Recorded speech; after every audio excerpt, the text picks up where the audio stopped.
Amendment 3 initiative, the new marijuana voters. What are your thoughts on it? So I think that you have one corporation that's pushing this. People do not want these massive conglomerates to control the Constitution. And one of the things that was an issue last time was this idea of, can you grow your own? And their amendment did not provide for that. As I read this one, what they say is they don't give you that right. They say, well, the legislature is allowed to. But guess what will happen if this passes? Do you think they're going to lobby in favor of you growing your own or against? Of course, they're going to lobby against. And they have a lot of money to be able to try to influence the legislature as a result of that. Here's the thing. There's a lot of different perspectives on marijuana. It should not be in our Constitution.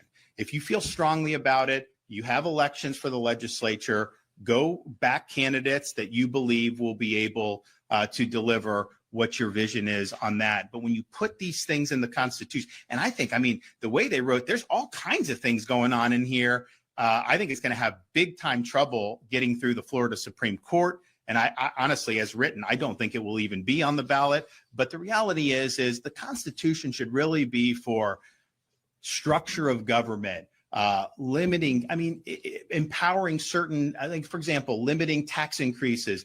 If you want to empower something, there's a whole bunch of things you can use it for.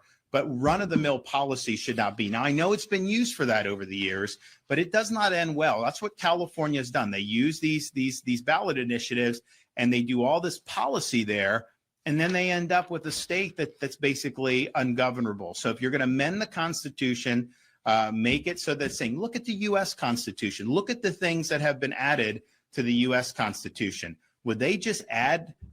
Could you have gone to James Madison in 1792 after the Bill of Rights is passed and said, Mr. Congressman Madison, would you do an amendment for pregnant pig care in the U.S. Of course, it would have been absurd that an issue like that would have been considered a constitutional. These are policy issues. Have the policy debate on it. And I can tell you there's a lot of folks that, may be a little bit more liberal on marijuana generally, but I think are rightfully skeptical of these big weed conglomerates and understanding what they're looking to do to be able to maximize their profits. Okay, guys, hopefully we'll have some news for you soon. Thank you.